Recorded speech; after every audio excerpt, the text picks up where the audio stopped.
like a Hellcat. It's the next day. Today is Monday the 8th. And last night I discovered that my hair is so short I can't put a bow in it. So this is what we're working with. So we can get a little closer to the mirror.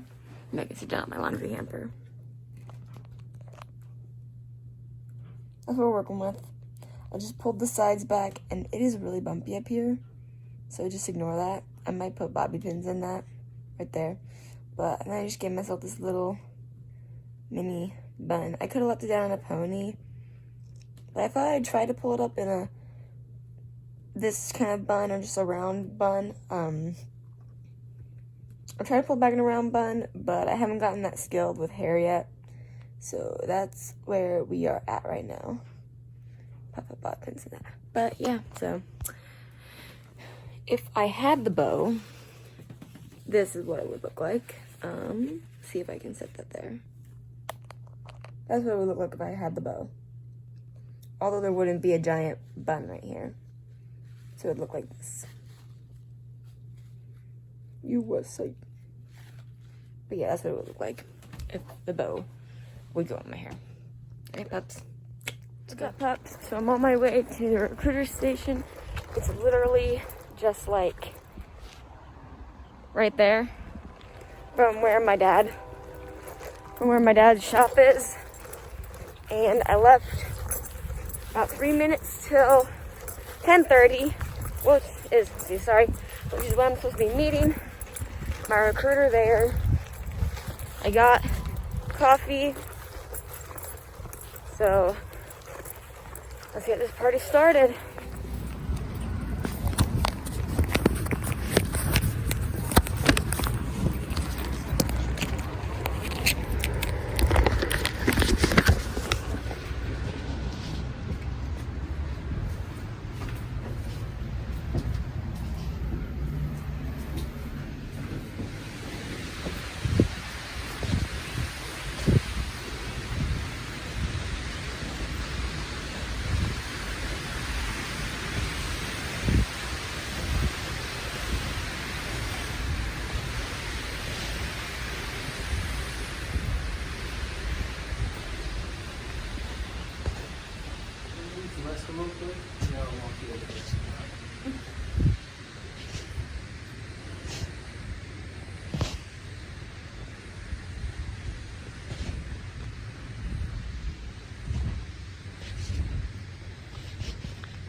I was holding it. I was like, I'm almost there.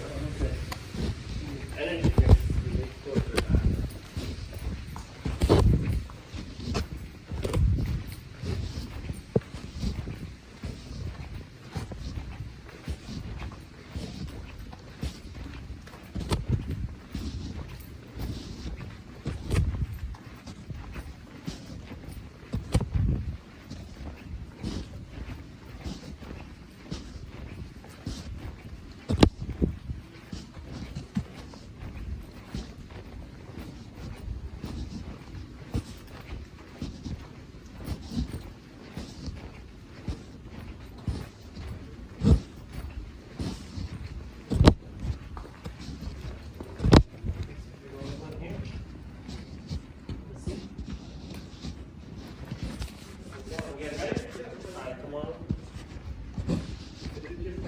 Yeah.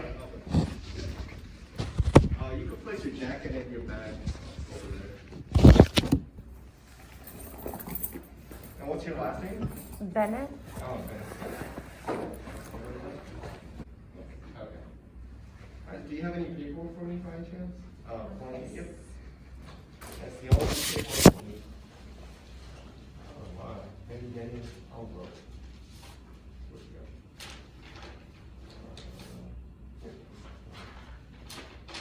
So I don't need this.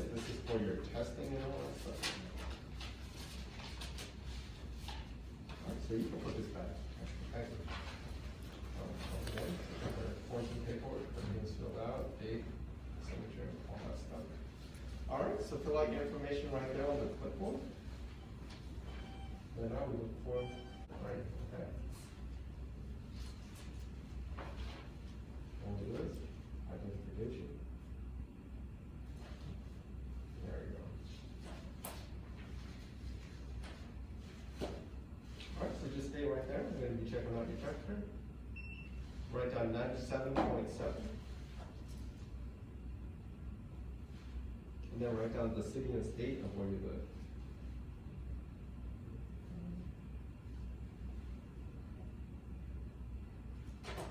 So I'm just going to ask you a series of questions. Just respond with a yes or a no.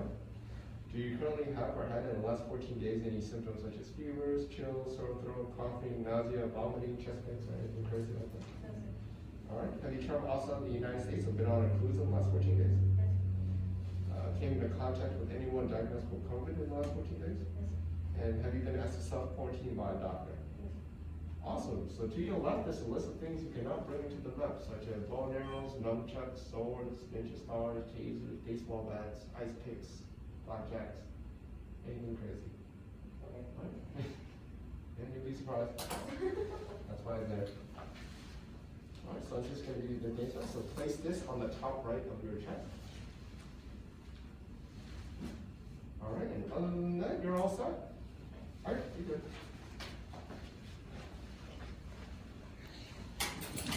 So this is the beast of the tank, and now we're waiting for one more person.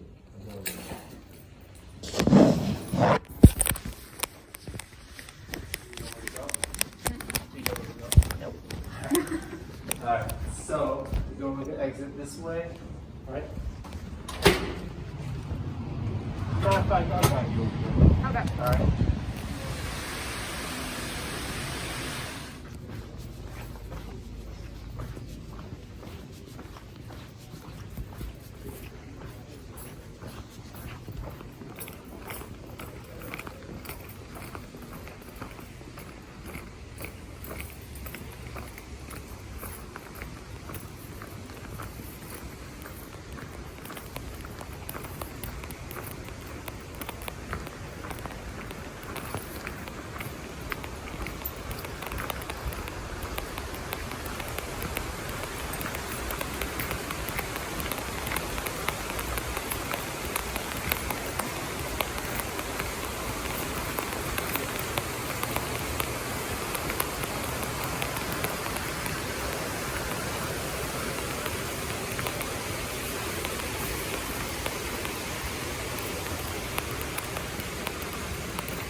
All right, pups, so this is my room.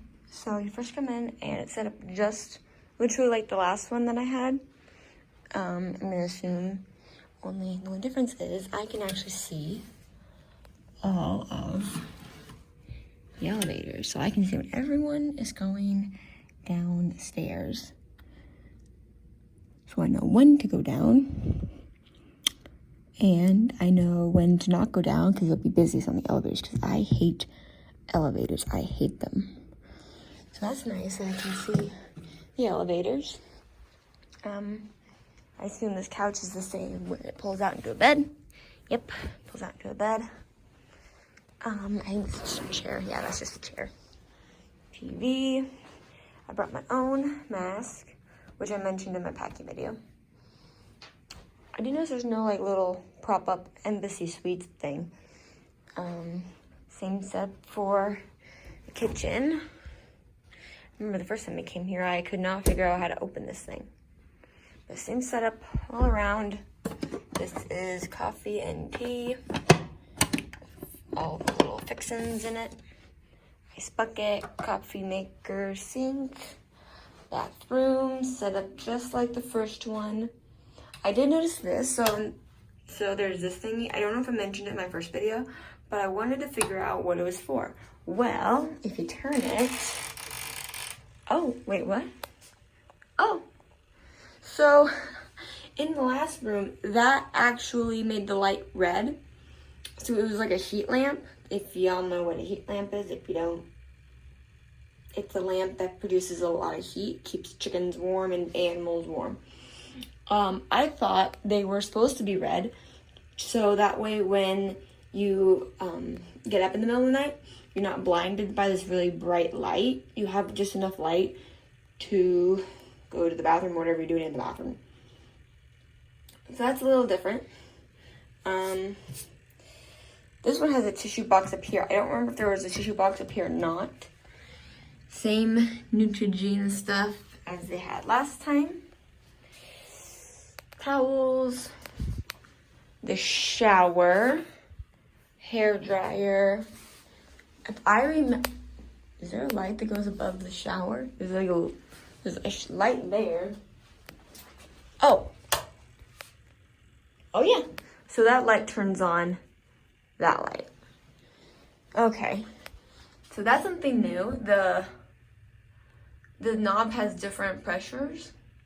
I am in room 201, so that's nice. And closet, probably got the same stuff in it. Yep, pillows, a little safe, hanging board. There's no light switch. Same little vanity kind of thing. TV. My view is a little different. I'm looking at some train tracks. Before my, oh, and look at that, there's a plane. Really close plane. It doesn't look very close in the video, but trust me, it's really close. I think before my view is facing that direction. But this is my bed. So I'm gonna find a place to prop you guys up at. So I have to head down to get my dinner at 6:30. I got the same thing I got last time, was the Caesar salad. I'll probably get ranch because that did it for me. And then we have to be back down there at 8 o'clock for a briefing, just like last time.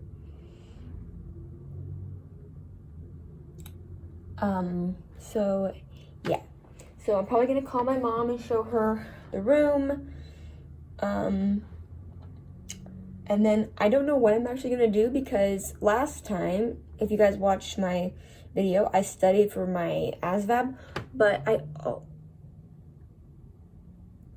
already took my ASVAB. I just took it. I didn't film afterwards because I wanted to FaceTime my mom to let her know that I got done with my ASVAB. So I didn't film myself walking over, but I literally walked over to the hotel.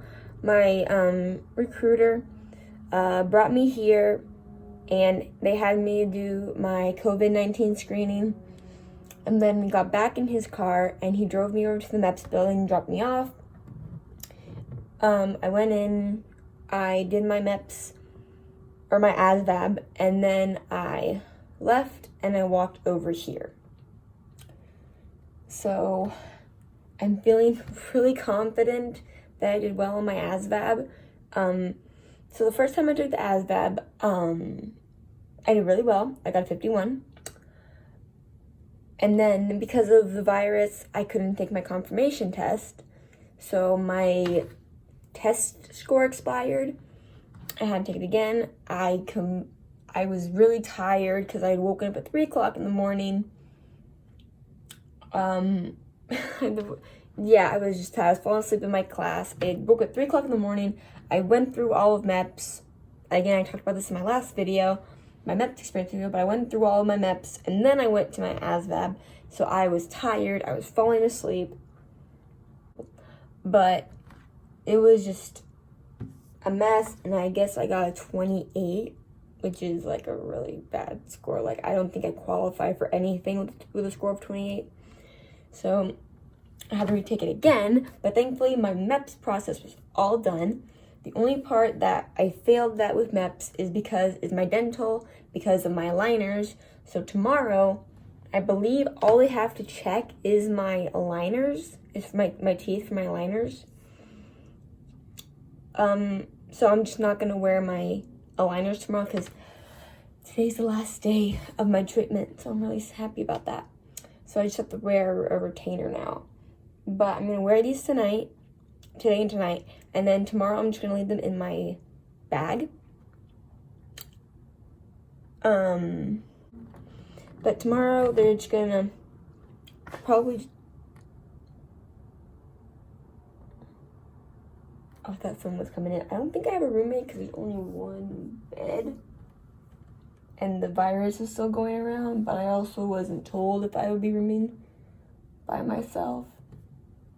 I hope I'm rooming by myself, or else vlogging is gonna be really weird.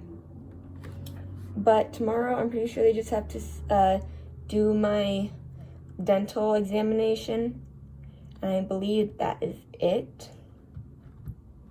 I have to wait on 2 other kids. I believe it's 1 girl and 1 guy that I have to wait on, and then my recruiter is gonna come up and get us, but we have to wait for the 2 to get done with whatever they're doing. I believe they are doing everything tomorrow because my recruiter brought me up here to take me to my ASVAB, and then a different recruiter,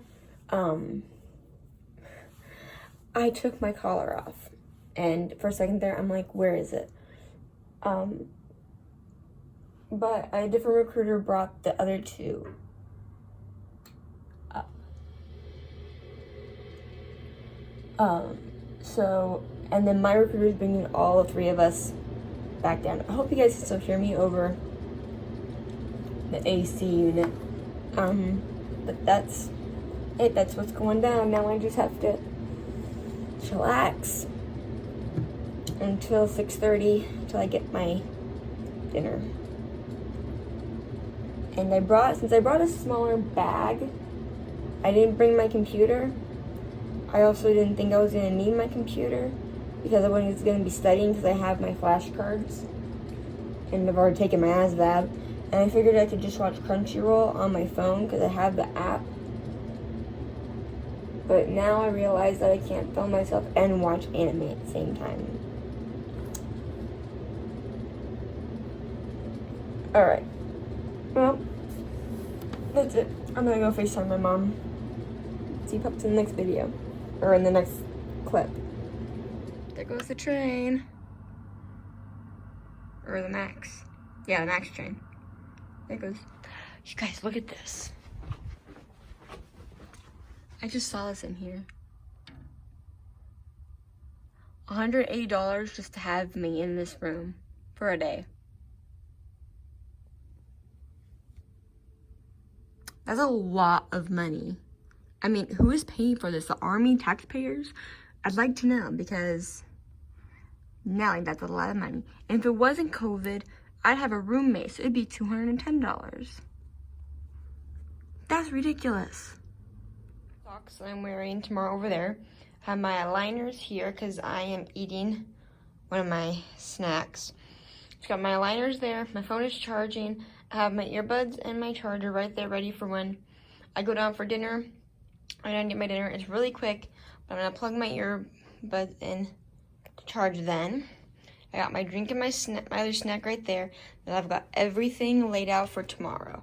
I've got what I'm using to slick my hair back. That's my flawless razor. I just use it to do my unibrow and my mustache. So I have that there in case I want to do, I don't know, more trimming on my face. I don't know. I've got my lip brush, my foundation because my skin has broken out and they never said anything today about makeup. I've got my palette with the brown I'm gonna use. I have my mom's bracelet right here ready to go. I don't know why I set this out, I just did. I have my blender, my bobby pins, homemade bobby pin container, my foundation brush. This is Bamboo Naturals, if anyone wants to know. My eye shadow brush, and this is my foundation brush that I use. Then I got my breakfast. If I don't eat the breakfast that they give me, and then I'm saving, this is gonna be in the fridge in a minute, but I'm saving this coffee so I can get a big boost of energy first thing in the morning. Really good. All right, pups, yeah, and then I already told you that I got my Pringles right here. All right, that's my setup that I got going. Now I just gotta wait for 6:30 so I can go down and get my dinner. Peace. Not to mention, I hung up my shirt I'm wearing tomorrow and the pants I'm wearing tomorrow. In my packing video, I mentioned that I Ranger rolled this shirt here. I mentioned how funny it was that I Ranger rolled it. These are the bobby pins down here. This is what I did to keep the shirt all together, which I can actually take these out now. But yeah, I got these hanging up now. So I just got my ASVAB test score back, and I got a 43. It's not as high as my first one, which was a 51. Which means that the job I originally wanted, or one of the jobs I originally wanted, which was combat documentationist, I don't have a high enough score for. One of the jobs, which is food service specialist, I do qualify for. I just messaged my recruiter and asked him if he could send me a list of all the different jobs that I do qualify for so my parents and I can talk over all the jobs. Am I glad that I passed? Yeah, I really am glad that I passed. Am I upset that I don't qualify for the combat documentationist? Yeah. But what are you gonna do? Pups. See you later. So I looked up what jobs I qualify for, and I qualify for infantry candidate, armor crewman,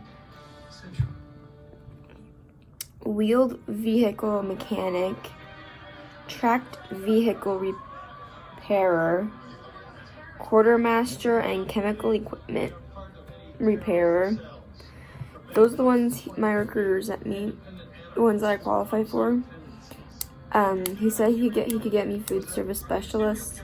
Honestly, all of these I would rather not do. They don't even sound relatively interesting in any way, shape, or form.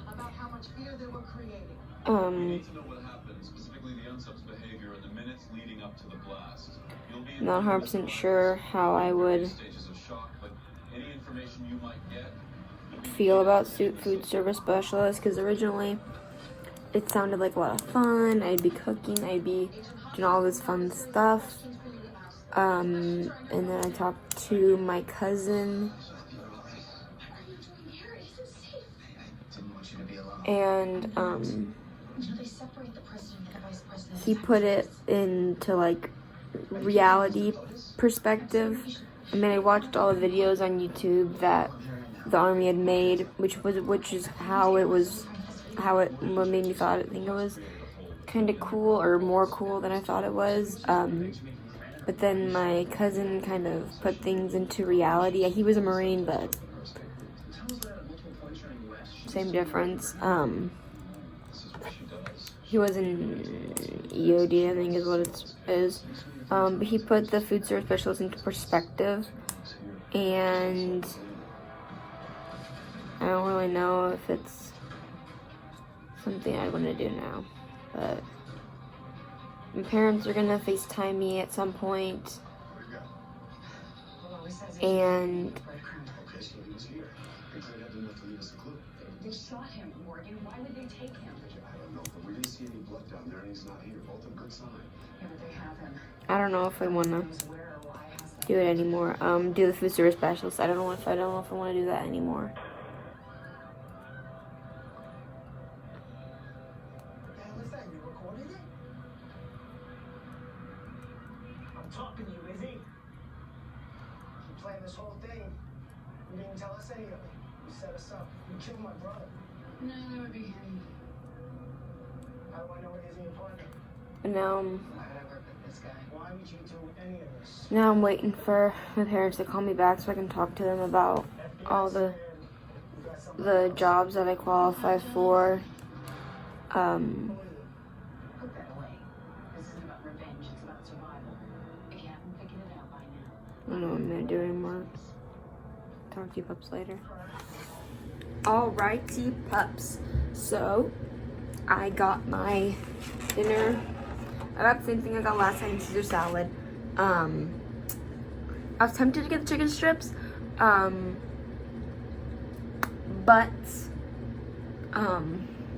I don't know if I'm gonna have to reweigh tomorrow. I don't think I'll have to. But I wanted something really light to eat. And it comes with chicken, so it's got protein in it. I didn't think to grab ranch, so I literally have Caesar dressing on this, so it's not my favorite dressing. But I'm getting by. I got 2 pops to wash. Actually, I got 2 Coca-Colas to wash this all down. I got the one that I brought, which is cherry, and then I got the one that I got from down there, which is just normal. So I sent my list of jobs that I want to my recruiter, my new list based off of what he said are too far out of my reach. And those are, so I said to send my top 3 to top 5, so I said top 4. And they are multimedia illustrator, which is number 1. Number 2 is animal care specialist. Number 3 is chaplain assistant, and number 4 is food service specialist. The multimedia illustrator I would definitely really like doing because I want to get into cinema and acting and movie making and stuff like that in college, and so that would really help with what I want to do. I doubt I'd be able to get animal care specialist because I'm pretty sure you have to know, was it algebra? You had to know something that I never took classes for in school. I don't remember what it is, if it was like algebra or if it was, I don't remember. You had to take something like it's like a normal high school class, but because I was homeschooled, I didn't do that, or at least I don't think I did it in homeschooling. So I don't know if I'd be able to get that one. I also I'm scared I wouldn't be able to stomach it because animals are my kryptonite. They are my Achilles tendon, I think. And I hate seeing them in pain. So, and I would definitely not be able to put an animal down. I would not be able to do that. So it's a little on the fence. It would just depend on what I have to do with that one. Chaplain's assistant, that's definitely not my top choice. My top choices is 1 and 2. Chaplain's assistant would be the next one I'd want to do. And it's something, so my cousin was in the Navy. I just recently mentioned it. He was in he worked with EODs, and before that he worked probably, I think it was like buying parts for cars and stuff. So he was really bored with that job, but because he did that job and he was enlisted, when he re-enlisted, he could do, he could have a job with the EOD team or whatever it is, whatever it's called. And so chaplain's assistant is like my car part buying job. Like it's something that I would do for however long. The minimum is for 6 years. So that way I had the opportunity to do combat documentation or multimedia illustrator. So it's one that I would do. It's just something that I don't know if I would really enjoy doing. And then my number 4 is food service specialist. This was higher up on my first list. But like I said, after my cousin talked to me, kind of went downhill on my list.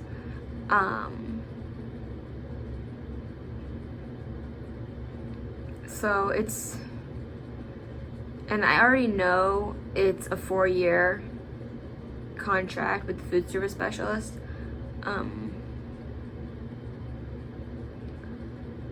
One thing that really brought it down on my list is that my cousin went ding dong in my head, and he reminded me that I would have to work weekends as well. So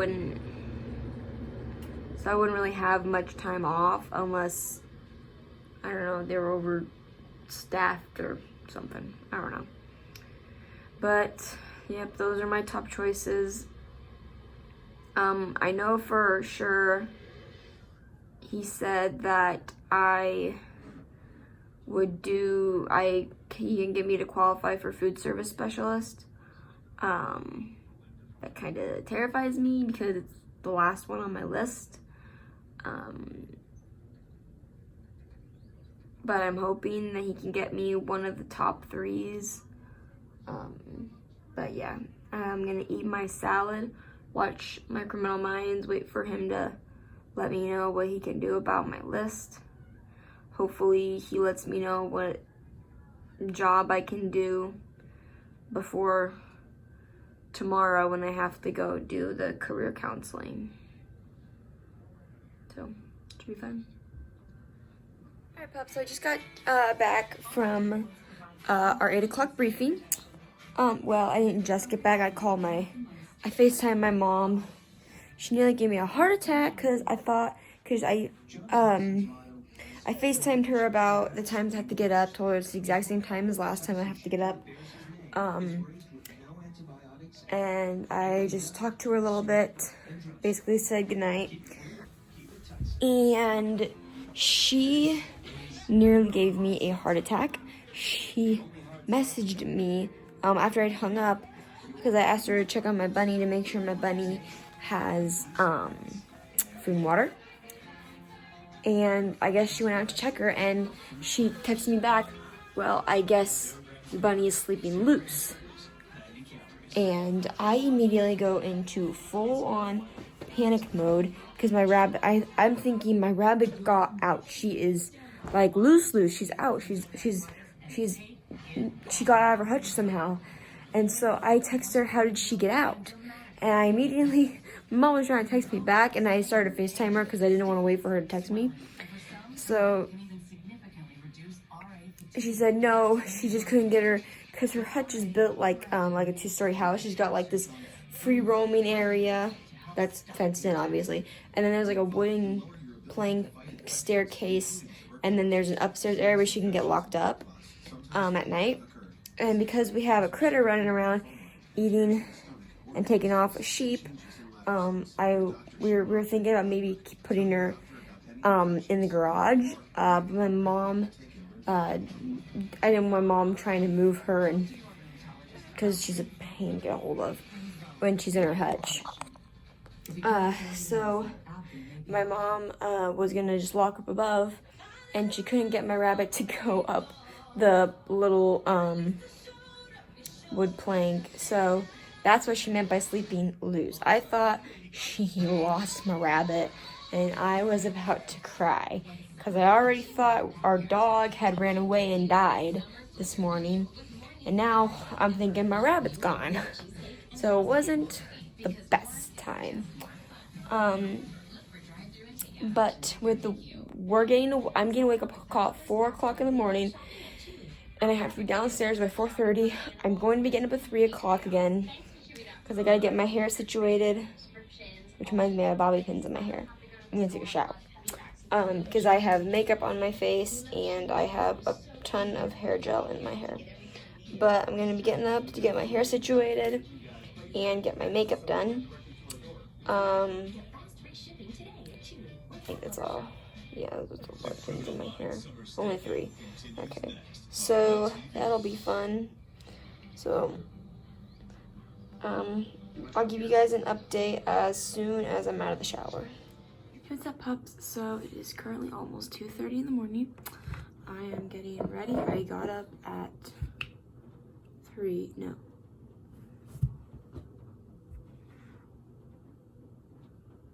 I got walking around 2-ish. I've already heard a bunch of kids go down, but they're the kids who are shipping out today. I brushed my teeth. I did my morning face burst, wake up stuff, acne cleaner on my face. So I feel very much awake. And then I did my foundation, so now I just have to do my eyeshadow. I'm thinking about rinsing my makeup brushes off because they're disgusting. But yeah, that's where I'm at right now. My wake up call is coming at 3.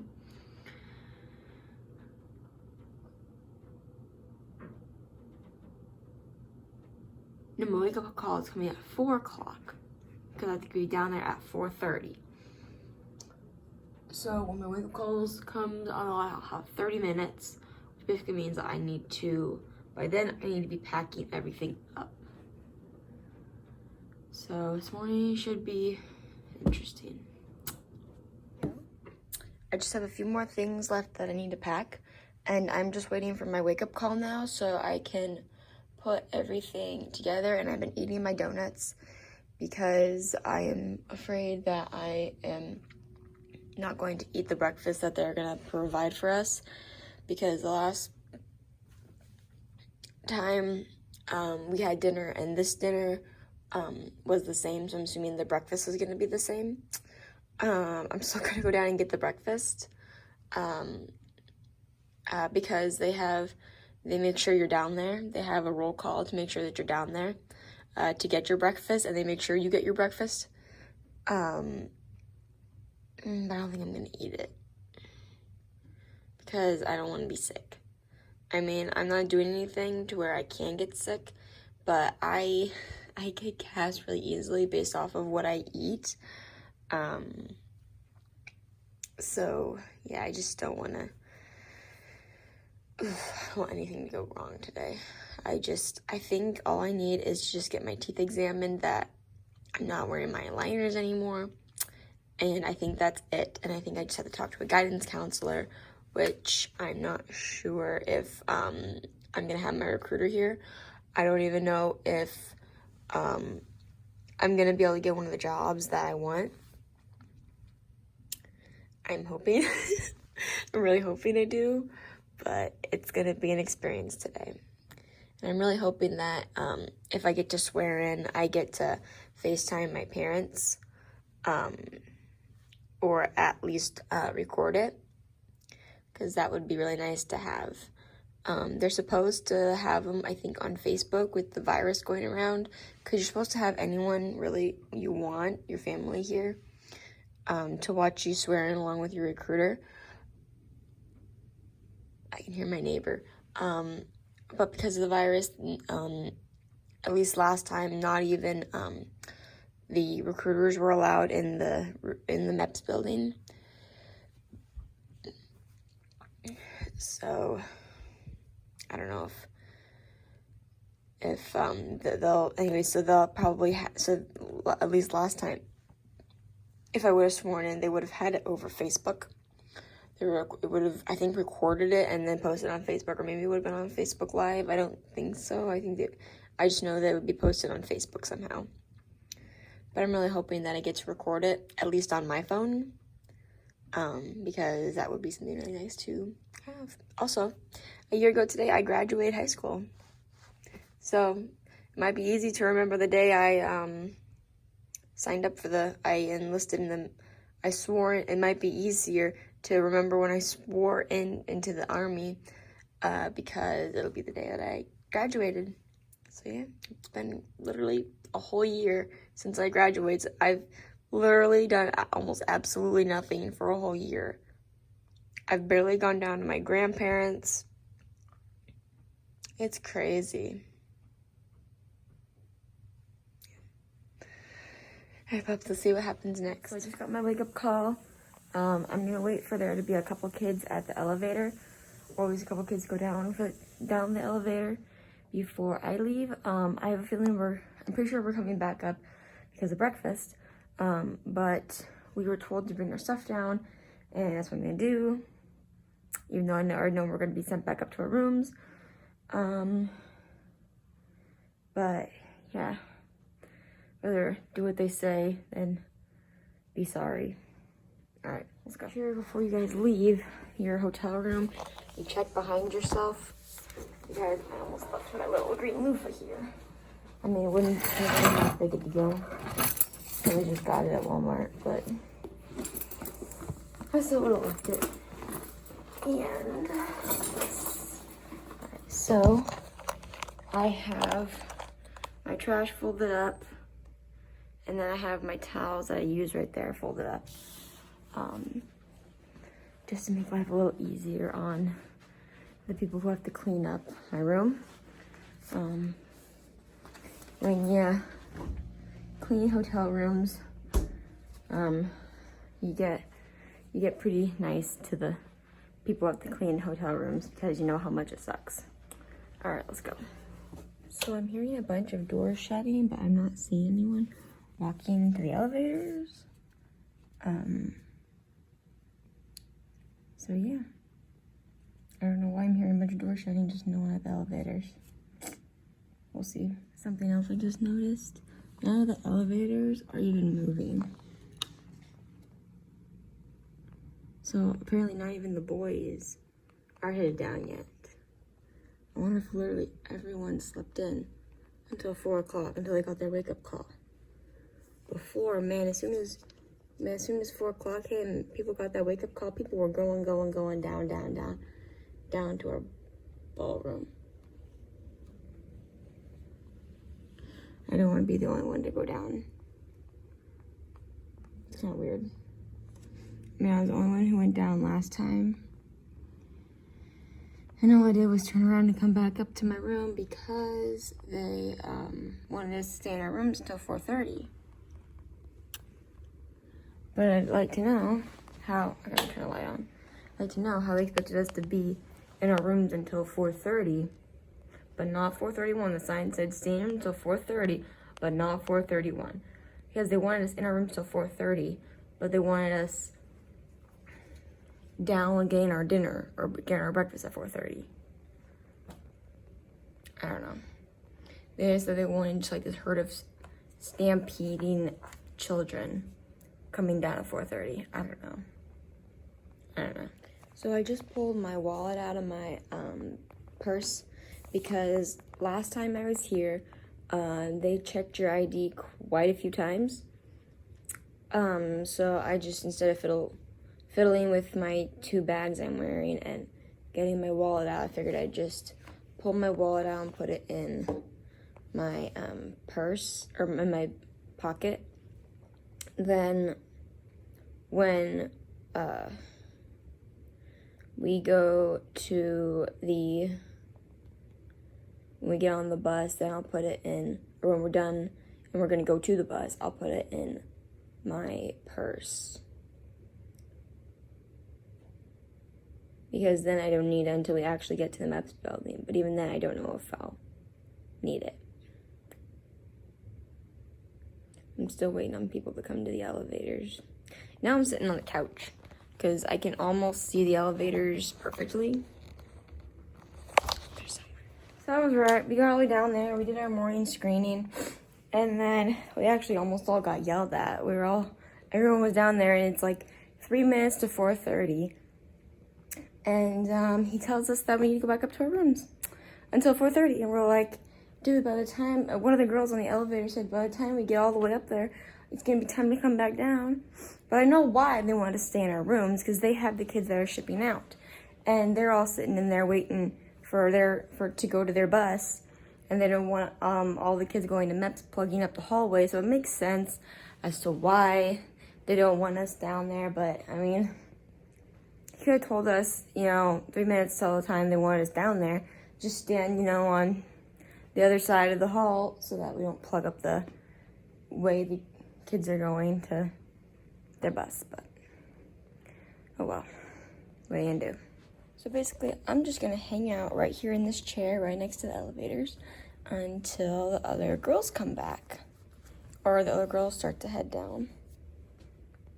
So yeah, I have to say though, the guy who's usually here the first day you get here, he's a lot nicer than the guy I had to deal with in the morning. A bunch of kids just went and got on the elevator. They were all dancing outside the elevator door. Went down, got breakfast. Christmas salsa we got last time, my phone that she got. Yeah, it's a breakfast burrito. It's definitely not as big as the last one. The last one, I mean, it was humongous. And I'm also seeing on my wallet because of my ID even being checked. And I need to leave it out still because when we go back down, we turn in our room keys, we gotta turn it back in. So I have to be back down there in that room before 5:10, they said. So when it gets close to 5:10, I'm just gonna wait for, I don't know, some of the females to come by. But I was gonna make breakfast. I think I'll dissect this, but I know what I mean. I think it's, at least for Portland, it's gonna be the same every single time.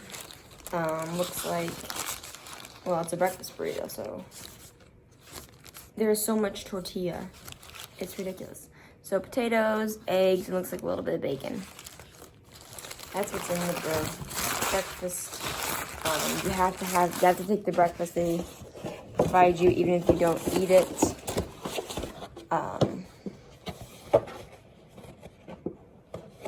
You still have to take it. I just grabbed a little orange juice. They have orange juice, milk, and then water down there for breakfast. You can get a pop, but this is a breakfast drink. So this is what I'll put my permit back in here until I need it again. So now I just gotta chill till 5:10, and then we go down. So far it's the same as it was last time.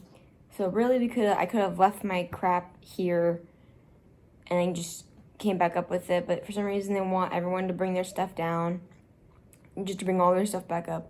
I'm just happy. Well, no, I did. I had to go back up an extra time.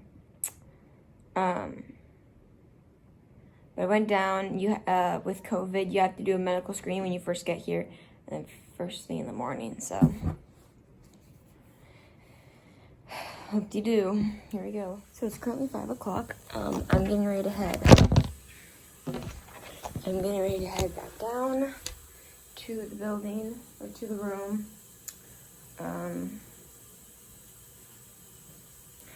I met a friend. Someone's right there. I met a friend in the elevator, and she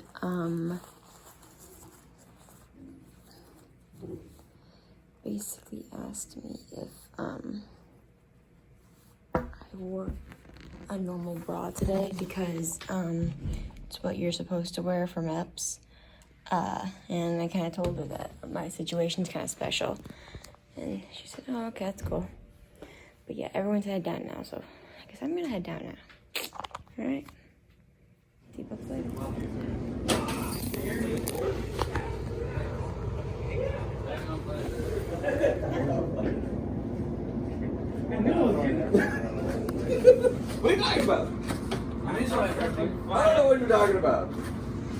Marines don't actually work. I don't know what existence they do.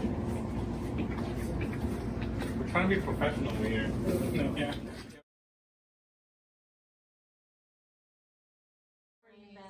Do solemnly swear Do solemnly swear that I will support and defend that I will support and defend the Constitution of the United States the Constitution of the United States against all enemies, against all enemies, both foreign and domestic, both foreign and domestic, that I will bear true faith that I will bear true faith and allegiance to the same, and allegiance to the same, that I will obey all orders that I will obey all orders from the President of the United States from the President of the United States and the orders and the orders of the officers appointed over me, of the officers appointed over me, according to regulations according to regulations and the Uniform Code of Military Justice. and the Uniform Code of Military Justice. So help me God. So help me God. Put your arms down. At ease, applicants. Hey, what's up, pups? So it's, oh my gosh, it's weeks later from when I went to go do my MEPS for the second time, and we've just been doing stuff almost every single day. The one day I thought I was gonna be able to film this, we did a ton of outside work to get ready for my going away party. I need to film it. So I'm finally gonna tell you guys what happened the second time I went to MEPS. So it was a little bit of a shorter day. You guys saw some of it. But I'm just gonna basically go over what you guys didn't see. Or what you guys did see. So it went a little different than last time I went. Sorry if I'm a little off center. My phone's kind of funky where it is. So my recruiter drove me up by myself, and another recruiter drove 2 other kids up, a girl and a boy.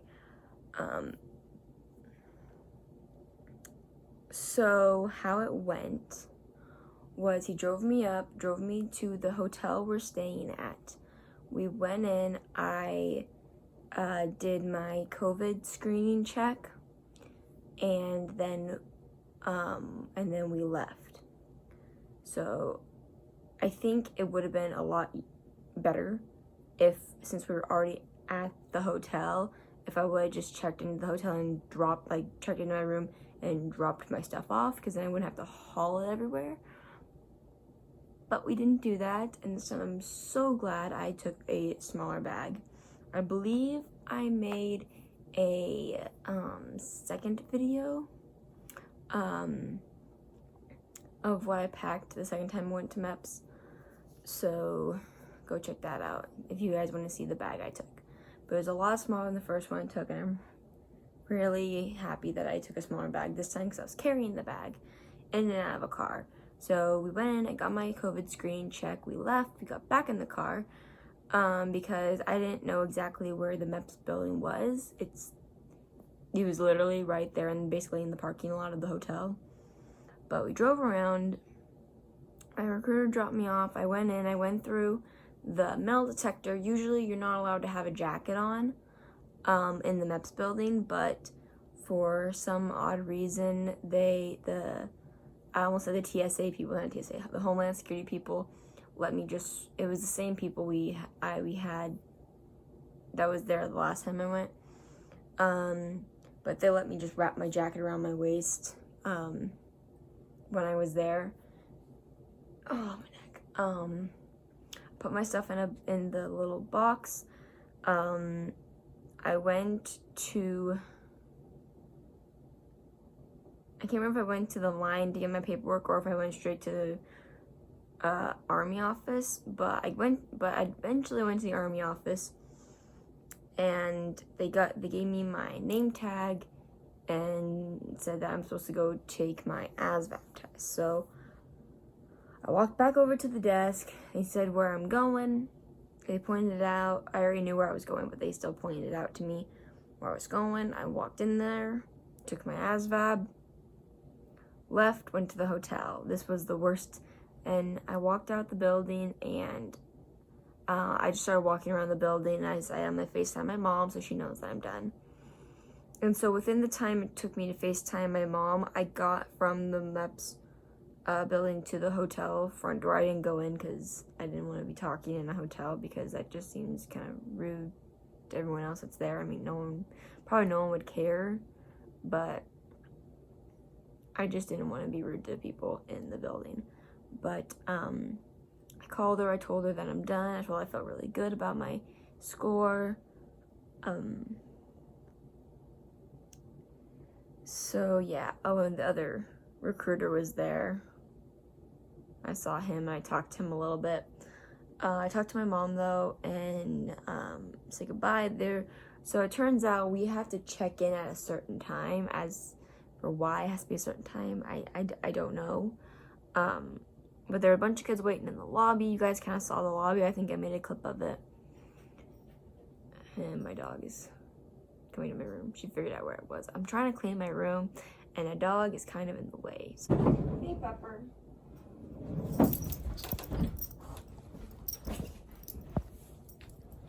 Alright, now let's hope I can still do this. Ellie, come on, sweetheart. No one wants to see your butt or your legs. Come here. Ellie, no one wants to see your butt. Come here. Ellie, come over here. Come over here. Come over here. Come over. No. This is why I didn't want her in here while I'm trying to clean my room, because this happens. Come here. There you go. There you go. You can sit right there. Alright, so finally they checked us into the hotel room. It was the same thing like last time. We walked in, we got our card keys. They gave us a little briefing. They asked us what we wanted. I said the Caesar salad again. I think it was almost the same as last time, salad, a burger, I think like chicken strips or something like that. I went with the salad because that's what was best for me last time, and so I didn't want to mess with anything. I didn't though get ranch this last time. I don't know why, but I regretted not getting ranch. Well, actually, I don't know why I didn't get ranch. I'm 5 freaking foot, and they put the ranch in a metal tray on the top shelf of the fridge they have in there. So not only could I not see into the container, I could not reach into the container. Yeah, now I know what you're thinking. You could have just asked. I'm sure they would have been happy to hand you a ranch. I could have, but I'm the type of person that, hi Ellie, I'm the type of person that I don't want to bother other people, especially if it's not something that's gonna kill me. Now, if there's a madman with a gun coming in and there was a gun on the top shelf with ammo, yeah, I'd be like, I need this. I'm gonna die if I don't have this, but I'm not gonna die if I don't have ranch. Salad sure sucked though without it. But anyways, we told them what we wanted for dinner. We went up, dropped our stuff off in the room. Again, we weren't allowed to have our masks off, but I brought my own because I made one. And the other ones just really sucked. Well, I mean, they had different ones. The first time I went, they had the ones that tied around. The second time, they had the one with the ears. So they probably wouldn't have sucked as much, but mine was space. I think my dog can't figure where she wants to sleep or lay down. But so we went up to my room. I hung out there a while. Because I didn't have to study for my ASVAB, I literally had nothing to do. Like, I did not realize how bored I was gonna be because of just not having something to do. And I didn't take my computer because I didn't have to study. That's the only reason I took my computer last time, to study. And I figured if I wanted to watch anime, I could just watch it on my Crunchyroll app on my phone. So I did a lot of FaceTiming my mom. And the worst part about it was waiting to figure out if I even passed my ASVAB or got a better score than my ASVAB last time. So finally, my recruiter calls me and asks me if I got the results of my ASVAB yet. And I'm like, no. I'm thinking to myself, how would I have gotten my test scores? It's not like they would have given me my test scores. But I got my test scores and I tested a lot better. I didn't have to take a confirmation test because I didn't go up 28 points. I think it's up 28 points. I had something like that. So I didn't have to retake that. I didn't take the confirmation test, so that was nice. It didn't give me a high enough score to go into the MOS or the job that I wanted to go into the first time, which was combat documentation. So the jobs that were open, none of them were. Welcome back to the Ellie Show, where everything is about Ellie. But it didn't. The jobs that they were open and available, they were all engineering kind of things, and that's not really my thing. I can't even probably point out something in an engine. I know where the oil is in a car. That's about it, because I have a car, so I know where the oil is, and that's about it. It's a car that I don't drive though, because it doesn't work half the time. But I told him, all right, I'd talk it over with my parents. I asked him to send a list of all the jobs I qualify for. I don't think he sent me a full list. I think he just sent me a list of the ones that were open. But I got a list, and one of them was a food service specialist, which was an option for me last time. And originally it was going to be the one that I was going to do, but I really wanted to do something else, and so we changed it to combat documentationist. But we decided of all the ones I qualify for, I was going to go into food service specialist, and my dad said, make sure this is really the thing you want to do, because you're signing away 3 years and 21 weeks. We found out it was 3 years and 21 weeks of my life away to do this. And was it my first pick? No. Was it my second pick? No. Was it my third pick? No. Was it my fourth pick? Yes. But anyways, I talked over my parents. I texted my recruiter that, yeah, my parents said that's fine, that we'll go with the food service specialist, so he reserved me that spot. All right, so now, and then we went down, had the usual briefing that we had last time. We had dinner, we got our dinner, took dinner up to our rooms, and ate. All right, then I just sat around waiting for,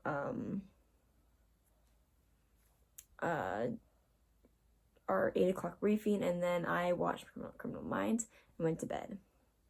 All right, here comes the morning now. Just like last time, we had to go up and down the elevator. Thankfully, I was in the room right by the elevators, which means I knew when everyone was going down in the elevators, which means I wasn't going down all by myself. Like, there were people like going down, and then I would wait, and then I would go down by myself, or sometimes I would wait until there was one other person, and then I'd go down with that one other person. So I got up 2 hours. Like, I woke up at like 2 o'clock in the morning. The kids should be now, we're getting their wake up call at 3. So when that time rolled around, I could hear all the kids going down the elevator to go to ship out. So I waited around. I was gonna try to fall back asleep, but I realized I'm gonna be waking up in like 2 hours. So 2 hours. So I'm like, what's the point? So I got up, I got ready. I got dressed. And I was ready to go 2 hours early. Yeah. We got a wake-up call at 4, I believe, and we had to be down in the ballroom by, I think it was 5. So we got up, I went down the elevator, found out you had to do a health screening. So we went, because for some reason I didn't think I did one last time, so I didn't think I had to do one this time. I don't know, I wasn't thinking properly. It was early, okay? Don't judge me. It was early. So then we went, did the health screening, came back, and we were waiting for them to open the doors because kids were going in and out, and so we weren't really sure if we were allowed to go in because the doors weren't open. I mean, they were closed, but people were kids were going in and out. So we waited around a little bit. We were all kind of lined up on the right side of the hallway, because the left side is the side you go out to.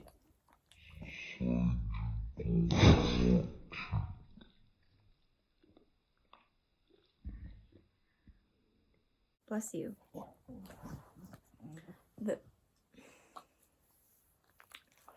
The left side is the side we go out to go to the doors, to go to the buses. So we were kind of lined up on the other side of the hallway.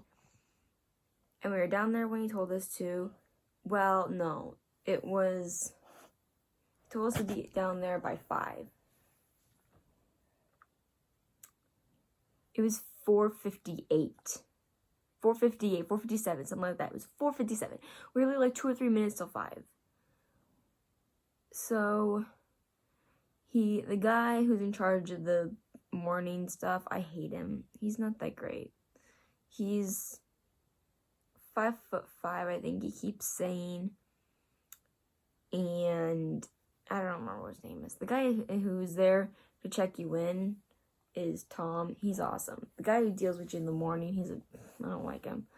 He came walking out and he said, if you are not down here because if you are down here and you're not shipping now, and if you have not gotten your screening, go down there and get yourself screened. If you are not, go back up to your room. Just like that. So go back up to your room. As if we were like grounded or something. And we were looking at all of us looked at our phones. We're like, dude, you want us to go back up to our rooms?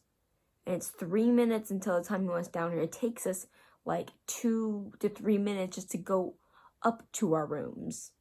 And and the girls are on the 2nd floor. So the guys, it'll take them 3 minutes to get up to their rooms. And that depends on how far away your rooms are from the elevator. The only elevators, the 3 elevators right next to each other. So like, seriously. So we all left. And we went up to our rooms. We weren't up there long. Again, keep in mind, we're carrying our luggage with us this whole time.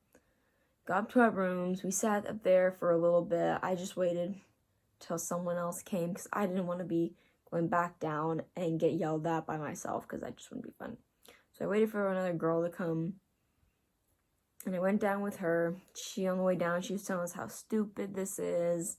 How we were barely, like, she said she didn't even go into her room. Like, she walked to her door, turned around, and walked back to the elevator. Like, she said she didn't even go into her room anymore. So we got back on the elevator, we went down, went back down there, we got our breakfast, they had this little announcement thing, I think they had an announcement thing going on. We got our breakfast, went back up to our rooms, ate our breakfast. I can't remember what the breakfast was. I'm pretty sure I made a video of what the breakfast was. But I drank my orange juice I had gotten. I ate some donuts that I brought because I was afraid I was going to get sick. Went downstairs. Basically the same thing like the last time. We waited around. The guy down there said a couple things. We lined up, walked out to the bus. Got on the bus. Bus driver drove us. Alright, now. We got to the MEPS building, we all lined up, and it was, I think, raining. I don't remember. But the lady on the bus driver was said to get under the cover, and we're thinking, okay, we're all standing in the line, there's only so much cover area, and there's 6 feet in between all of us. So there's literally no way for us to get under this cover. So she goes inside the building, and she comes back out, and she's like, hey, come on, guys, get under the cover. Let's go, let's go, let's go. And so we're all trying to figure out how to get under this little covered area and stay 6 feet away from each other because that's what we were told to do. So I ended up getting close to the beginning of the line because I'm just going to walk somewhere and stand there underneath the covered area. So I was like right by the door. I thought my dog was gonna sneeze again. We waited around. We were definitely at one point not 6 feet apart. So the guy said, so then everyone came out. The guy, one of the army guys, I don't know if he's army, one of the military guys, came out, the Homeland Security ladies, and said, all right, if you're shipping out, I want you here. If you're not, and you're just here for MEPS, go over there. So I headed over the other direction, and they put us in different categories. I was just there because of my aligners. If you saw my first video, you heard all about my aligners. So when the guy asked if stand here if you're here for your physical part, or stand here if you're here for your full MEPS and ASVAB. And the guy looked at me and he said, are you here for your physical? And I said, well, yes, kind of. I just have to do my dental exam again. And the guy looked really confused and he said, okay, just stand there. I don't think he got what I was trying to get at. So we all lined up, we all walked in, went through the screening and everything. This time, unlike last time, I screwed up the metal detector thing. I did not screw up this part. So we went in. I don't think my bag, was my bag looked at? No, I don't think it was. I thought my bag was looked at. Oh no, the first day when I went to take my ASVAB, my bag was looked at because I had put my collar and my keys in a side pocket, and so it was all the metal piled on top of each other. They couldn't tell what it was, and instead of just sending the bag through the whole thing and looking in the pocket, they decided to send the bag through the metal detector, or through the little metal detector bag screener thing, like again, like for the second time. And they stood there and stared at this screen trying to figure out what was in it. It's like, you literally could have just asked me, hey, what is in the pocket? I could have told you it was my keys and my collar. Finally, he pulled the bag out, looked at it, saw what it was, told me it was wrong, and sent me on my way. But anyways, no problems this time. I had rearranged everything so there wasn't metal piled on top of metal. So we all went in, we put our bags away.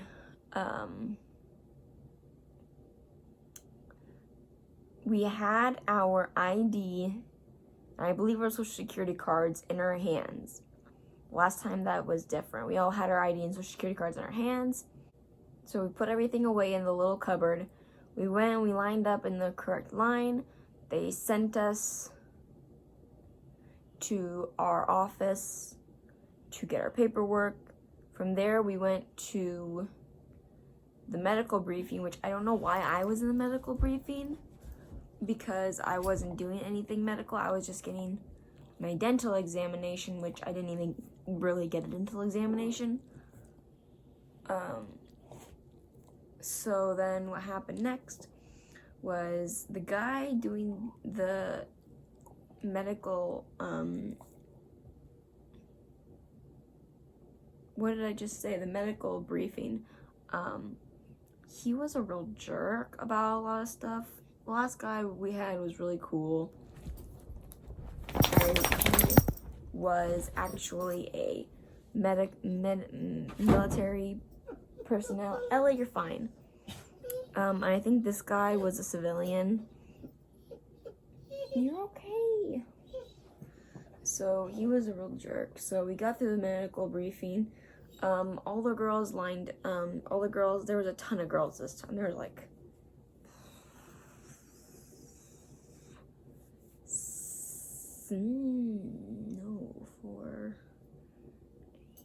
maybe somewhere between 6, 8, probably 7. It's probably gonna be 7 girls who were there. So we all lined up on the chairs. Last time we went, the briefing guy asked if the girls can do their urine analysis. This guy, he didn't give us the option. Like, he just said, go out there and sit in these chairs. And so if you didn't have to pee, like, I guess, oh well, like, that's your fault. There was one girl who I guess she couldn't. But the one thing I loved about this time was that there was no one there who needed to watch us. So that was great. I guess the same girl was there. Ellie, you are gonna drive me absolutely crazy.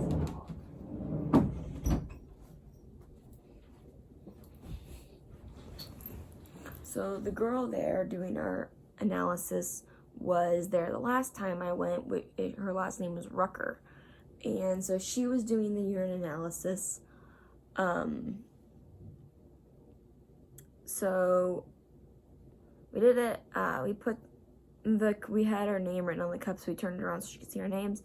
She stuck the pregnancy kits or the tests in it, and then we all headed into the big open bay. It's not open, but it's a big room, where we do our weight, height, and then what we usually do is our mobility kind of stretches and our duck walk. Thankfully, we don't have to do the duck walk again. Things were a little different. I figured we'd have to do the duck walk again, but none of the girls did the duck walk, so it was kind of really weird. So we went in. The Rucker girl had us line up, and we did our weight and height, and then, oh my gosh, and this is the part that one of the parts I absolutely hated. It was the one I mostly hated, but it was just, the doctor came in to observe us doing our mobility stretches, and it was a male doctor. So it was really weird, especially for me. I am just so glad that I wore my sports bra that day, because I swear if I had not and I wore the bra that I wore the first time, I would have had a freaking panic attack. So we did our stretches. We didn't do all the ones we did the first time, but we did some different stretches and whatnot. And one of them was we held our foot up behind us like this when we're standing, and he comes around and checks the bottoms of our feet. I don't know why, maybe to make sure we don't have like warts or something on them. And when he came by and he was done looking at our feet, he would tap us on like our shoulder or our arm. And just because I'm me, each time he did that, I would like nearly jump out of my skin.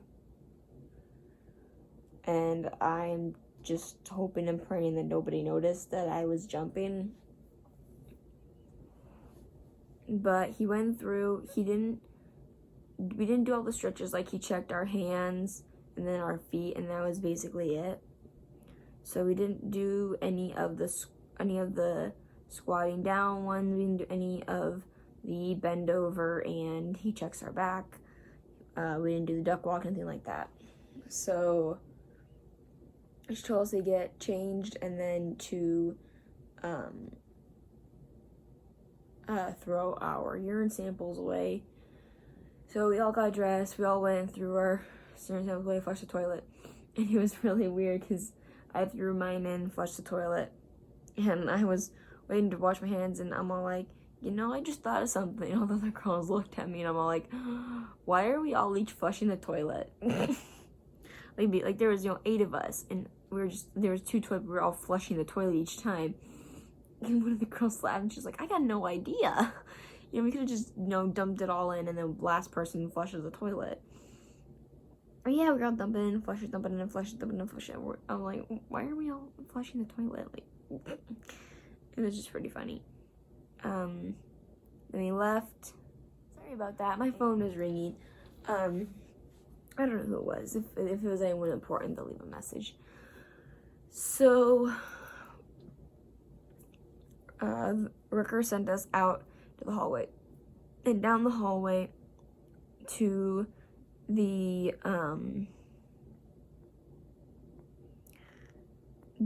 Dr.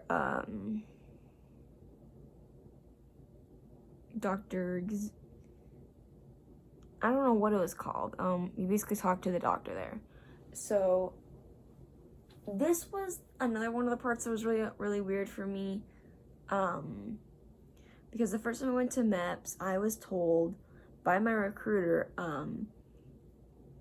that at MEPS, for the safety of me and the doctor and the MEPS in general, I would never be in a room alone with any other male person. There'd always be another female person in there with me. But when we went in to do, I mean, if the door was closed, the door was open. I think that was the exception. So we went down for the interview. That's the word I'm looking for. The doctor interview. So we went down for the doctor interview, and I was getting really nervous because a couple of the girls went in before me, and I noticed that there was no one else going in with the girls. And so, and the guy was shutting the door and everything. And so it concerned me. Come on,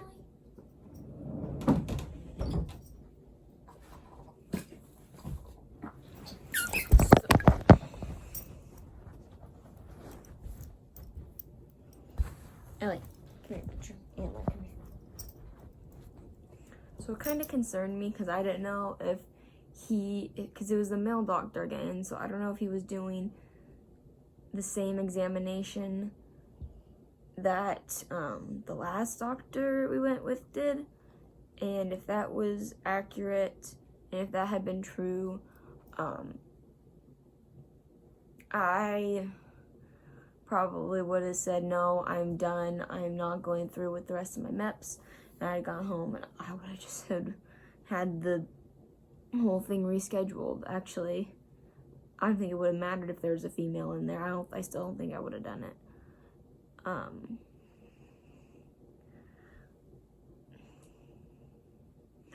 Sorry.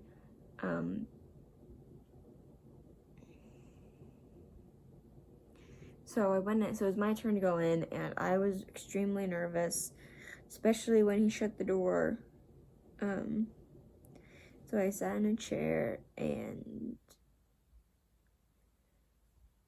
but we walked in, I was standing there, he shut the door, he told me to sit down, and honestly, I think I would have preferred if I was standing this whole time.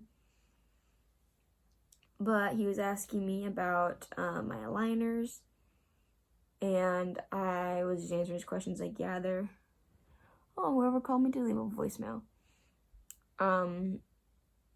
So he asked me a couple questions about my aligners, if they're done and everything, and I said, yeah. He's like, okay, you don't have like a permanent retainer? I'm like, no, I just wear a retainer at night. Okay. And I don't know if it was really awkward for him because the whole time we were there, I never once made eye contact with him. I didn't even look at him. Like, I just looked at the ground or out of the corner of my eye. So we got done with that part. And then he said, okay, you're all good to go. Go back up to the information desk in the MEPS area. Sorry, this thing is staying here. There we go. And they'll sign you out. And I said, okay. So I went up, and the lady behind the desk was there last time. She was the one doing my urine analysis. And actually, oh no way, she was there, but she didn't check me out. The guy down the thing, I think he was the doctor who was doing the medical briefing, I can't remember. But he signed my paperwork, he sent me up to the main desk, and that's when I began the process of swearing in. So from there, I went to the Army. So from the information to the MEPS building, I went to the information desk in the lobby. And from there, they gave me more paperwork. And they took me paperwork, gave me more paperwork, sent me to the Army office where they talked about the different jobs I wanted to do. The one I wanted to do was chaplain assistant. And so I needed to be able to do a typing test. So they sat me down. The lady brought it up and had me do a typing test. I passed with flying colors. So they said, okay, we'll reserve you that job. Then they sent me out to the waiting area. And they called me back in, and the guy looked at me, said, "You don't have a driver's license." And I said, "No, I have a permit. I don't have a driver's license." He's like, "Well, you need a driver's license to qualify for this job." I'm like, okay. I was like, there's nothing I can do about it. I mean, it's not like I can, it's not like I weigh too much to be child disease. I can't just magically lose weight. I can't just magically get a driver's license. I mean, we're in quarantine-ish now, but we were in quarantine. There's a virus. It's not like I can just be like, okay. And I put on had a driver's license. So he's like, well, the next one on here is food service specialist. You want me to reserve you that one? I'm like, yeah, that's okay. He sent me back out to the lobby, waited a long time, finally came back in. He said, all right, that's one we'll reserve for you. I'm gonna do something. He handed me a like an SAT where you fill in the bubble, but it was a survey, which they didn't even look at. Like, it has nothing to do with anything. What is it, Ellie? Anyways, so we filled it out.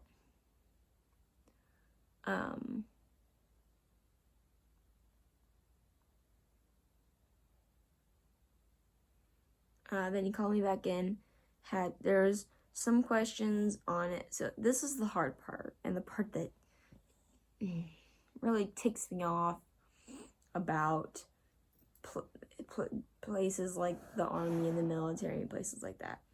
They don't think about people who went to private school and homeschool. They only think about people who went to public school. And they're asking all these questions that really only a public schooler can answer, or maybe someone who goes to a big private school, like stuff about bullying and the JROTC, and that was a lot of the questions with the JROTC, and what my opinion was on them, if I liked what they stood for, what if I didn't, if I didn't care what they did, if I didn't know what it was. And the last question was what my opinion was on them. Even if I didn't join, if I had a good impression on them, a bad impression, if I didn't know what the JROTC was. Well, I know when one of the guys there, when I was getting, when another guy was talking to me, another guy came up to take my test, or take my survey, and he asked why I didn't answer the first one, or the last one. And I said, well, I was homeschooled, so I know what the JROTC is, but I don't have an opinion on them, because I never met anyone in it. And so he's just like, okay, fine. He takes it, walks away. I'm like, dude, you're a real jerk face. So anyways, so I talked to another guy and answered a bunch of questions, made sure some...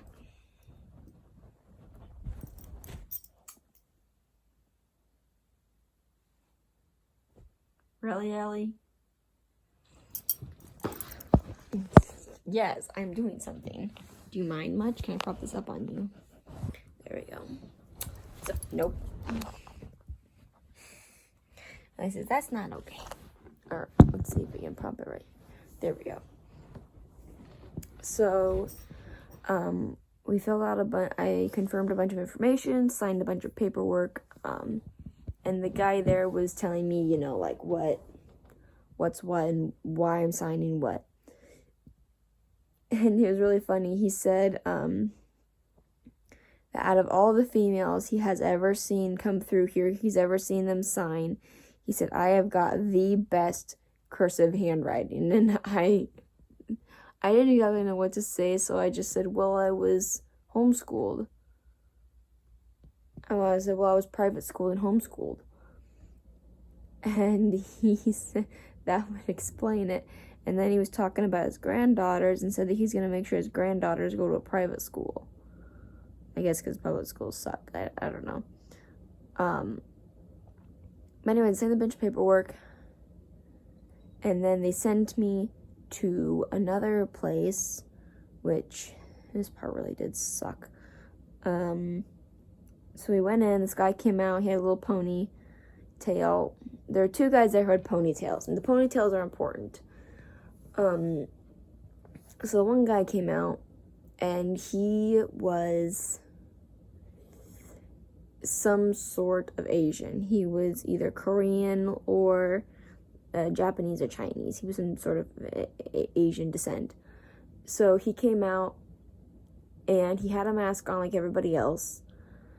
So he was the one who took me into the back of his office.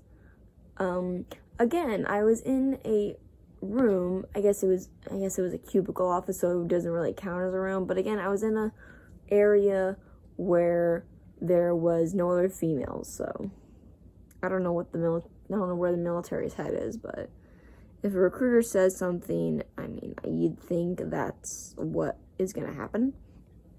Okay, sorry, this angle is just really bugging with me. Oh, I finally put you guys back here because I moved. So what happened next was he asked, so let me paint you guys a picture. So we're in this little cubicle office. There's a guy way over here in a different office doing some paperwork.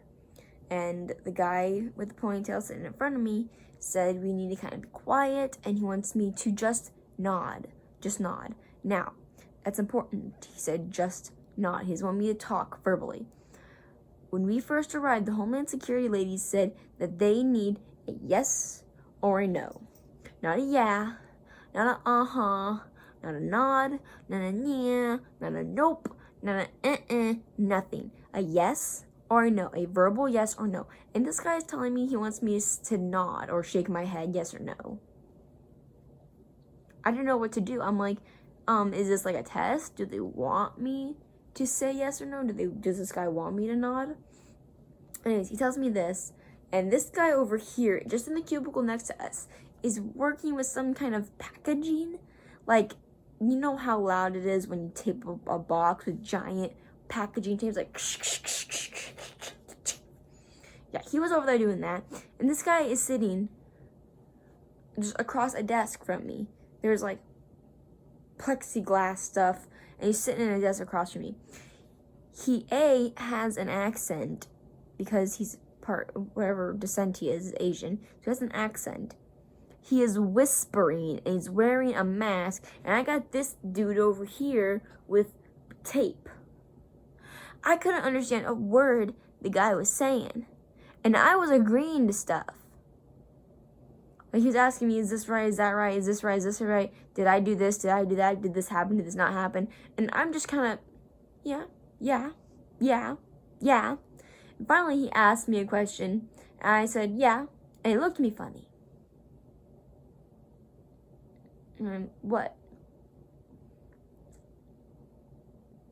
And make note that it's not the first time I asked him what. I asked him to repeat multiple times, almost every other question. I asked him to repeat because I couldn't understand him. And he just, how are you doing this? I'm sorry, I couldn't understand you. Oh, are you doing this? I'm sorry, sir. I said, are you doing this? And I mean, I literally could not understand him. So I looked at him funny, and he asked me the question again. I'm like, oh no. And it was a very important question. It had to do with like the sharp kind of thing. And he asked me I can't remember the question, but it had to do with sharp. And I told him no. And he looked at me funny. Did my recruiter inform me what sharp is? And I said no. And he looked at me funny. And I said, what? And he said, did your recruiter didn't inform you what sharp was?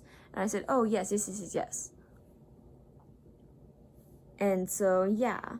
So if you guys go and you guys get stuck with the little Asian-looking guy with a black hair ponytail, and he has to whisper, be patient. Anyway, so he can ask me, and he's still whispering.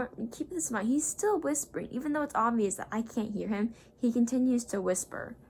It only got better once the guy next to us decided to stop packaging up his box, or taping up his box. So he finally asked me, you know, does my mom live here? Yes, does my dad live here? My mom and dad live in the same house, same address, same everything. So he asks me, so who would you like to receive your ashes? Thinking, well, if it would happen the way it did happen, they would bring it to the house so anyone at the house can receive them. But I just said my mom, just to make things a lot easier. But I came home and I was telling my dad what happened. I was telling mom and dad what happened. And I said, so what does that mean? The people show up with this little urn of my ashes. And my dad answers the door and he's like, hello, is your wife here? No, I'm here alone. Oh, okay, sorry, you can't have your daughter back. Your daughter died, by the way, you can't have her. We have to wait for the mom to get here, because that's who she wished to get these. So what if I would have said I want my brother to get it? My brother doesn't live with us. My brother's never home at his house. So I don't know. So we finally got through all the questioning, and he asked me if what my mother's phone and my father's phone number was. I said, well, I don't know. I'd have to look up on my. I told him that I don't know off the top of my head. He said, well, do you have a phone? I said, yes. He's like, then go get it. So I'm just thinking, okay, dude. So I go out, and he tells me to tell the desk lady that I need to get my phone to get my parents' contact information. So I do just that, and the lady looks at me like, why are you telling me this? Like, just go and get it. And I'm like, well, the dude told me to tell somebody at the desk. So I get my phone. I'm turning it on as I'm walking there. Give him the phone numbers. He's like, all right. So now I don't know I'm supposed to do my phone, because we're not supposed to have our phones while we're in the MEPS building. At least not while we're doing MEPS stuff. Once we get everything done and we're just waiting, you're allowed to have your phone then. But I was still doing stuff, so I didn't know what to do with my phone. So I just made sure it was on vibrate, and the volume was all the way down in case something rang or anything, and for some reason the vibration thing didn't work. So then we were doing fingerprints. Now, we're a foster family, which means I got fingerprinted the day I turned 18. DHS had to do a background check on a newly 18-year-old just to make sure I didn't have a criminal record within the 3 hours that I've been a freaking adult. Don't ask. So we did my fingerprinting, and my pinky didn't want to scan properly.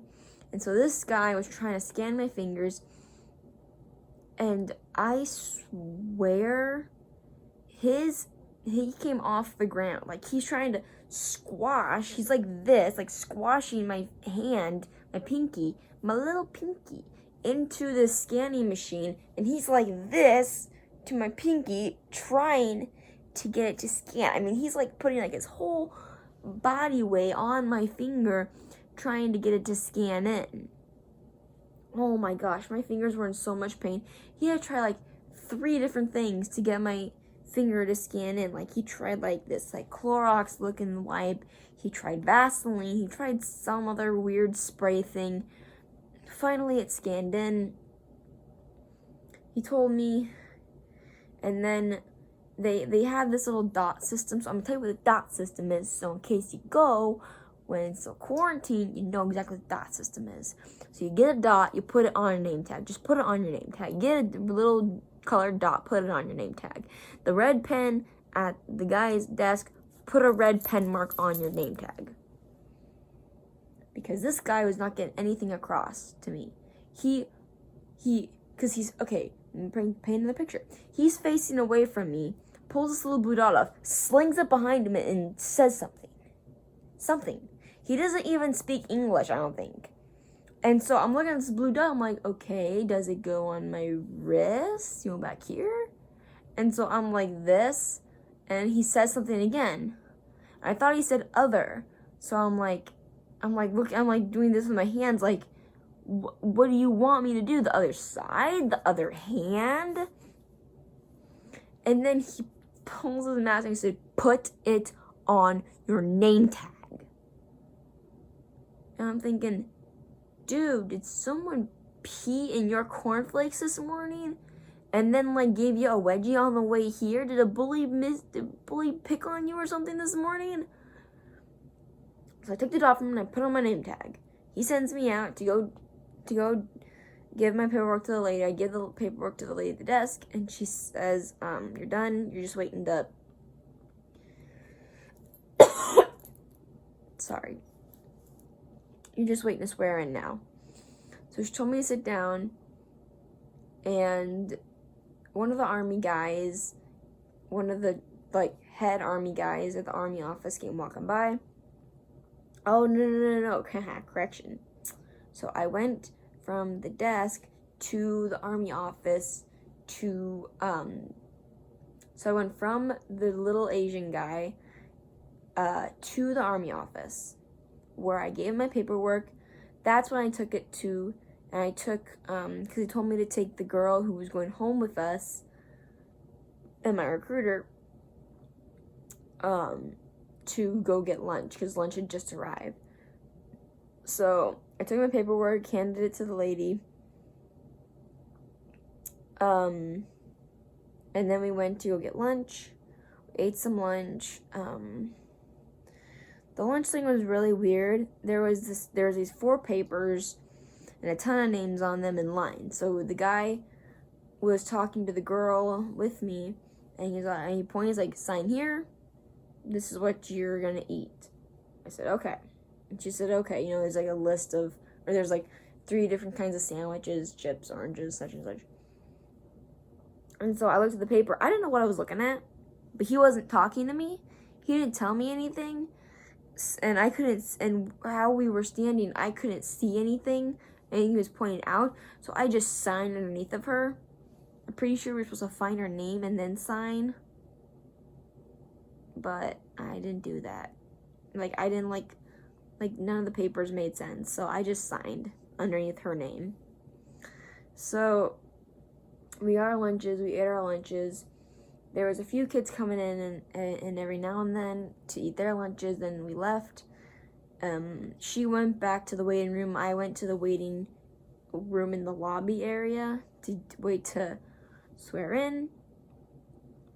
There was a girl sitting in a seat, like, we had to sit every other seat to keep social distancing, as to why they didn't just chair, empty space, instead of chair. I don't know why they should have done chair, empty space, chair, but I don't know. So I sat there and we waited. The army guy came out and he asked if we had eaten. I said yes, and she said no, that she wasn't hungry. And so he said, well, you need to try and eat something. And she's like, I'm really not hungry. Like, I feel like if I eat something, I might throw up. And so he's like, all right, well, at least go sign for your lunch. So she left a sign. We waited around a little longer. And then another guy and another girl came and sat. And I don't know what this other chick who was signing for her lunch was doing there. But the lady announced that they're going to do the next round of swear-ins. So we all got up, went into a room. She briefed us. It was like a classroom. She briefed us on how the swearing was going to go. She said she'd run through it a little bit with us. So we went into the room. We stood where she told us to stand. It was me, another girl, and then a guy who was swearing into the Coast Guard. So he had a total different speech that he had to give. So anyway, she went over how we're supposed to stand and whatnot. And so we did our swearing, and then we went out of the room, and that was basically it. Then we just kind of sat around until our recruiter showed up. Well, I had to wait. Me and the girl had to wait for the guy going with us to do his swearing. And then we just had to wait for our recruiter to show up. And we waited so freaking long. and me and her both almost fell asleep. And they kept telling us that we needed to stay awake, we couldn't fall asleep. So it really sucked, but that was my MEPS experience when I actually did get to swear in. So, hope this video was enlightening, and I'm sorry if it bored you to sleep. But hey, at least you're taking a nap now, right? So yeah. So I guess I'll see you pups in my next video. Bye.